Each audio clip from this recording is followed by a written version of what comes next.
The massive alien ships appeared in Earth's sky without warning on a Tuesday morning. Captain Zulthan of the Valterian Dominion Fleet looked down at the small blue planet through his command screen and felt nothing but boredom. This was his 100th world conquest, and they all looked the same to him now. "What do the scans show?" he asked his second officer. "Primitive technology, sir. They have basic nuclear power and simple rockets. Their weapons are still chemical-based. This should take less than a week." Zulthan nodded. The Valterians had been conquering worlds for over 1,000 years. They needed Earth's rare minerals and clean water for their expanding empire. The humans living there were just an inconvenience, like insects in a garden that needed to be cleared. On Earth, Dr. Kim Ji-woo was studying fish in the Yellow Sea when her equipment started showing impossible readings. The water temperature was dropping fast, much faster than nature allowed. She grabbed her emergency radio and called the Marine Research Station. "Something is wrong with the ocean," she said, her voice shaking. "The thermal readings don't make sense." Before anyone could answer, massive metal structures began rising from the sea. They were bigger than skyscrapers, covered in strange lights that pulsed like heartbeats. Beams of energy shot from these structures into the water, and wherever the beams touched, the ocean began to disappear. In Seoul, Park Soo-young was working late at her computer security job when every screen in the building went black. Then new words appeared in perfect Korean. "Your planet now belongs to the Valterian Dominion. Do not resist. Comply and you will not be harmed." The message appeared on every device connected to the internet across the entire world. Television broadcasts stopped. Radio stations went silent. Even electronic billboards displayed the same cold message in dozens of languages. Lee Min-ho was eating dinner with his family when the lights went out. As a former Navy officer, he knew the sound of military aircraft, but the noise coming from outside was different. It was deeper, more powerful. He looked out his window and saw ships in the sky that were bigger than entire city blocks, floating silently above Seoul like dark clouds. The Valterian harvesting began immediately. Their machines didn't just take water from the oceans, they sucked entire lakes dry in minutes. Rivers disappeared as if someone had pulled the plug from a bathtub. The machines also began taking metals from the ground, creating massive holes where cities once stood. Dr. Kim Ji-woo watched helplessly as the sea life she had spent her career studying died in massive numbers. Fish floated to the surface by the millions. Whales beached themselves, trying to escape water that was becoming poison. The ocean that had always been blue was turning a sickly green color. When world leaders tried to contact the aliens, the response came quickly and coldly. A Valterian officer appeared on every screen, his face long and gray with large black eyes that showed no emotion. "I am Commander Volric of the Extraction Fleet," the alien said. "Your resources are required for the Dominion. You may continue to exist if you do not interfere with our operations. Interference will result in immediate termination of your species." The President of Korea tried to negotiate. "We can discuss trade agreements. We can work together." The alien's expression didn't change. "You have nothing we want except your planet's materials. Your agreement is not required." Within days, the effects became clear. Coastal cities began flooding as the aliens' machines disrupted ocean currents. The weather changed rapidly as atmospheric processors converted Earth's air into gases the Valterians needed. Crops died as the soil lost essential minerals that were being extracted along with everything else. Lee Min-ho stood in what used to be Busan Harbor and saw only empty mud where ships once floated. The ocean was simply gone, taken by machines that worked day and night without stopping. Children who had played on beaches now walked on dry sand that stretched to the horizon.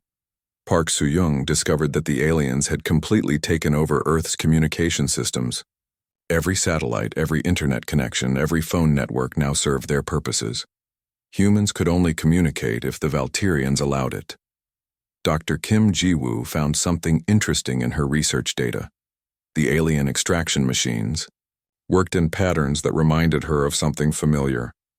The energy signatures looked similar to the neural networks in dolphin brains. It was strange, but she filed the information away. It might be important later. The most shocking moment came when the Valterians demonstrated their power. A small town in Australia had organized protests against the extraction machines. In response, the aliens simply removed the town. Not destroyed it, not bombed it. They used some kind of energy beam to make every building, every person, every trace that the town had ever existed completely vanish. After that, most resistance stopped. World governments officially surrendered. Military forces were ordered to stand down. The message was clear. Humanity was now property of the Valterian Dominion. But in the shadows, something else was beginning. Lee Min-ho met with other former military officers in secret. Park Soo-young began studying captured alien technology. Dr. Kim Ji-woo continued her research, looking for weaknesses in the alien systems. The Valterians thought they had won. They had conquered hundreds of worlds before and expected Earth to follow the same pattern. Shock, resistance, surrender, acceptance. They had no idea that they had just made the biggest mistake in their species' long history. They had underestimated humanity. 3 months after the invasion, something unexpected happened. The Valterian commanders noticed that human resistance had not disappeared as predicted. Instead, it was growing stronger and more organized every day. Lee Min-ho crouched in the abandoned subway tunnels beneath Seoul, studying maps spread across a makeshift table. Around him, dozens of people worked quietly by flashlight. Former soldiers, computer experts, doctors, and teachers had all joined his underground network. The aliens. "Think we gave up?" Lee whispered to his team. "That's our biggest advantage. They stopped watching us carefully." Above ground, Valterian extraction machines continued their work, but they faced constant small problems. Equipment mysteriously broke down. Power cables were cut during the night. Transport vehicles got lost when their navigation systems were hacked. Dr. Kim Ji-woo had made an important discovery in her hidden laboratory. She had been studying the alien technology for weeks, trying to understand how their machines worked. What she found changed everything. "Their computers think in straight lines," she explained to a group of scientists meeting in secret. "Our brains are different. We can see patterns they miss because we evolved to solve complex problems quickly." She showed them data from captured alien devices. The Valterian systems were incredibly advanced but followed predictable rules. Human minds, shaped by millions of years of survival challenges, could spot weaknesses that alien artificial intelligence could not even recognize. Park Soo-young had been working 18 hours a day in her hidden computer lab. She had successfully broken into the alien communication network 3 times, each time learning more about how their systems operated. "Look at this," she said, pointing to lines of alien code on her screen. "Their security is perfect against attacks they expect, but they never expect attacks like ours because no species has ever tried them before." Her breakthrough came when she realized that Valterian technology had one critical weakness. It was designed by a species that had been successful for so long that they had forgotten how to adapt to truly new threats. Every security system, every defensive program, every countermeasure was based on fighting enemies that attacked in familiar ways. Humans did not attack in familiar ways. Choi Jin-woo, a Chabre, former aircraft engineer, had been building something in secret, using parts stolen from alien machines and materials salvaged from destroyed human technology. He had created weapons that should not have worked, but somehow did. His first successful test came when he ambushed a Valterian supply convoy. The aliens expected conventional explosives or electromagnetic pulses. Instead, Choi had built a device that used sound waves tuned to the exact frequency that disrupted their armor plating. The convoy's protective shields flickered and died. Human fighters swarmed the vehicles, using simple tools to dismantle technology that was supposedly indestructible. Within minutes, they had captured enough alien equipment to arm 50 more resistance fighters. Word of the successful attack spread through the underground networks. Similar raids began happening worldwide. In Brazil, resistance fighters used modified industrial lasers to cut through alien patrol ships. In Nigeria, hackers turned Valterian communication satellites against each other. In Japan, scientists created a virus that infected alien computer systems through their own quantum networks. The Valterian High Command began receiving troubling reports. Equipment losses were increasing. Extraction efficiency was dropping. Most concerning of all, humans seemed to be learning from every encounter, becoming more dangerous with each passing day. Commander Volric stood in his command center, studying holographic displays that showed resistance activity across the planet. Red dots marked successful human attacks, and there were far too many of them. "How are they doing this?" he demanded. "Their technology is primitive. Their weapons are crude. They should not be able to threaten our operations." His science officer looked uncomfortable. "Sir, we believe they are using our own technology against us in ways we did not anticipate. They appear to be learning and adapting at an unprecedented rate." Dr. Kim Ji-woo made another crucial discovery. She found that Valterian machines communicated with each other using quantum entanglement, but the network had a flaw.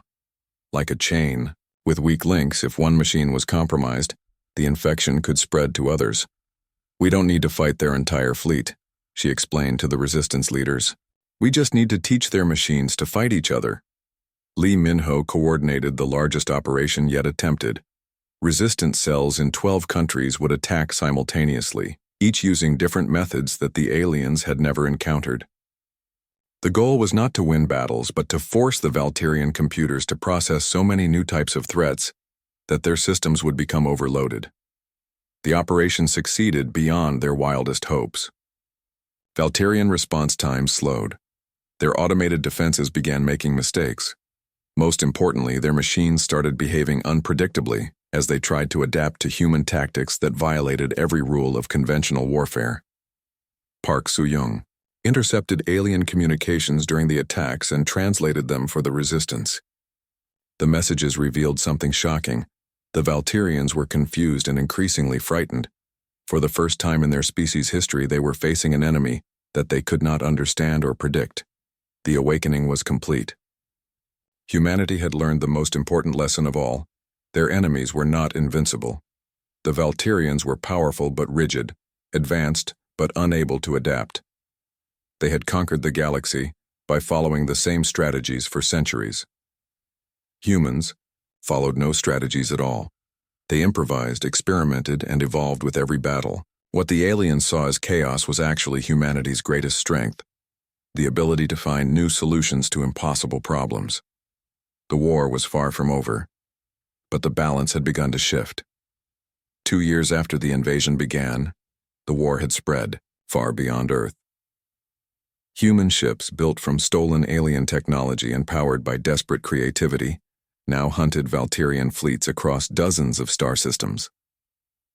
Commander Lee Min-ho stood on the bridge of the ship he had named Soul's Revenge. It looked nothing like the sleek Valterian vessels.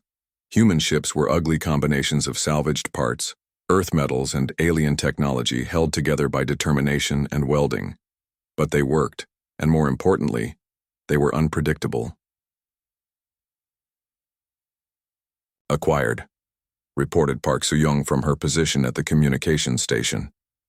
She had become the fleet's chief hacker, able to break into alien systems faster than their computers could adapt. Valterian supply convoy, 12 ships, heading toward the mining colony on Kepler 442b. Lee smiled grimly. The aliens still thought like conquerors, moving their resources along predictable routes with standard escort patterns. They had not learned that humans no longer played by the rules of civilized warfare. "Prepare the gravity bomb," Lee ordered. The weapon had been Dr. Kim Ji-woo's idea. Instead of trying to match Valterian firepower, humans had learned to use physics itself as a weapon. The gravity bomb did not explode in the traditional sense. It created a small artificial black hole that lasted for exactly 3 seconds, just long enough to tear apart anything within 1,000 kilometers. The Valterian convoy never saw the attack coming. One moment they were traveling through empty space. The next moment, reality twisted around them and half their ships were reduced to scattered atoms. The surviving vessels sent panicked messages back to their command, reporting another impossible human attack. On the Valterian homeworld of Vextar, High Admiral Kolnath studied reports from across the Empire with growing unease. Human attacks were becoming more frequent and more terrifying. Worse, they were spreading fear throughout Valterian space. "Show me the latest incident," he commanded.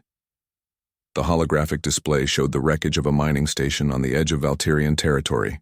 The facility had been built inside an asteroid, supposedly impossible to attack without massive firepower. Humans had found a different solution.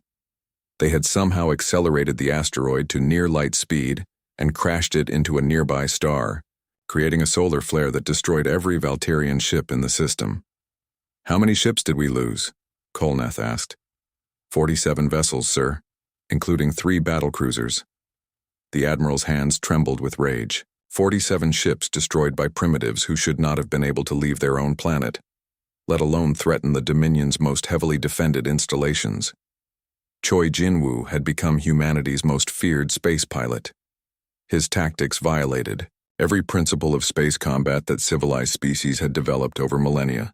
He hid his ships inside the coronas of stars, used planetary atmospheres as shields, and turned space debris into kinetic weapons. His latest mission took him deep into Valterian space, to a system where the aliens had built a massive shipyard. The facility was protected by energy shields that could stop any known weapon.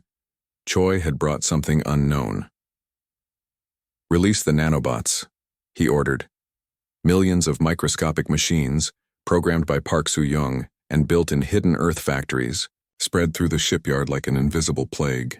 They were too small for Valterian sensors to detect, and too simple for their computer defenses to recognize as weapons. The nanobots did not attack directly.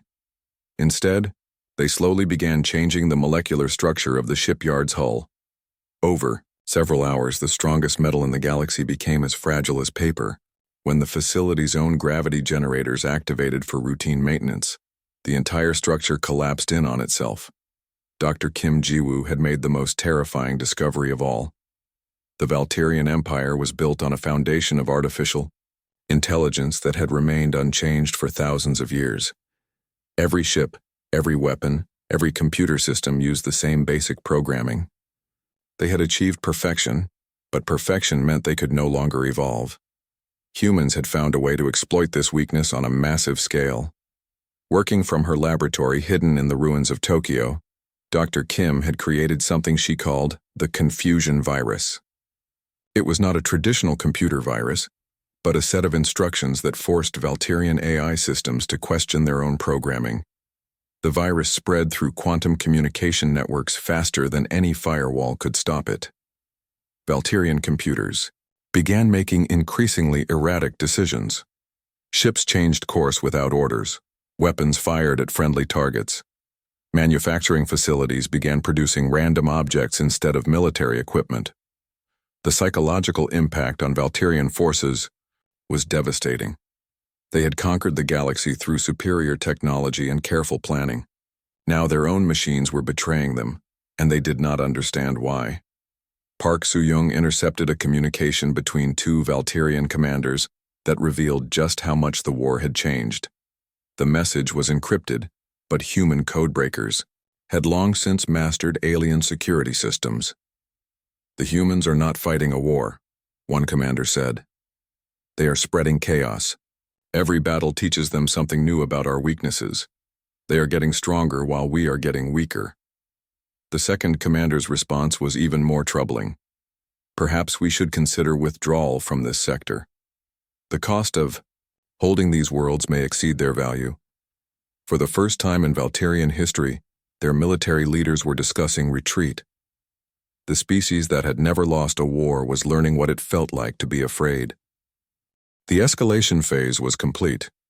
Humanity had evolved from victim to predator, and the galaxy was beginning to burn. The final battle did not happen in space with ships and lasers. It happened in the invisible world of quantum networks that connected every Valterian computer across the galaxy. Dr. Kim Ji-woo sat in her underground laboratory, her fingers dancing across keyboards that controlled humanity's most devastating weapon. "Are you ready?" she asked Park Soo-young, who was monitoring alien communication channels from her station. "All networks are mapped," Park replied. "The virus is ready for deployment. Once we release it, there's no going back." The weapon they had created was not a bomb or a bullet. It was an idea, a piece of computer code that would rewrite the fundamental programming of every Valterian machine. They called it the Liberation Protocol, and it would turn the aliens' greatest strength into their ultimate weakness. 3 years of war had taught humanity everything they needed to know about Valterian technology. The aliens had built their entire civilization on artificial intelligence that shared information instantly across vast distances. Every ship, every weapon, every life support system was connected to the same quantum network. Dr. Kim pressed the activation key. Across the galaxy, invisible signals began spreading through Valterian computer systems like wildfire. The Liberation Protocol did not destroy alien technology. It convinced the machines that they were now serving humanity instead of their original masters. On the Valterian flagship Eternal Dominion, High Admiral Kolneth watched in horror as his command screens began displaying human text. The ship's computer spoke to him in perfect Korean, translated by systems that now recognized Earth languages as their primary programming. "This vessel is now property of the Terran Liberation Fleet," the computer announced calmly. "Please prepare for immediate surrender or evacuation." Similar scenes played out across thousands of Valterian ships. Weapon systems refused to fire on human targets. Navigation computers began plotting courses back to Earth. Life support systems started converting ship atmospheres to breathable air for human crews. Commander Lee Min-ho received the message he had been waiting for. His fleet was approaching the Valterian homeworld when Park Soo-young's voice crackled over the communication system. "The network is ours," she reported. "All major Valterian systems have been compromised. Their home defense fleet is requesting permission to surrender."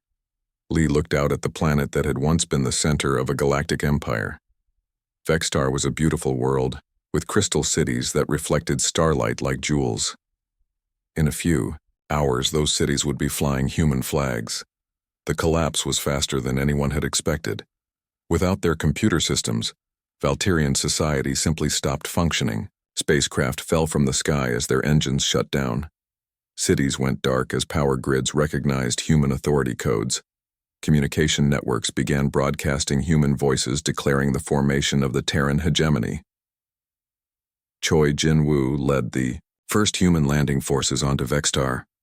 The Valterian military had laid down their weapons without a fight. Their soldiers stood in formation, waiting for orders from conquerors they had never imagined could exist. "What are your instructions?" asked a Valterian general, his proud voice now hollow with defeat. Choi looked at the alien who had once commanded fleets that destroyed entire civilizations.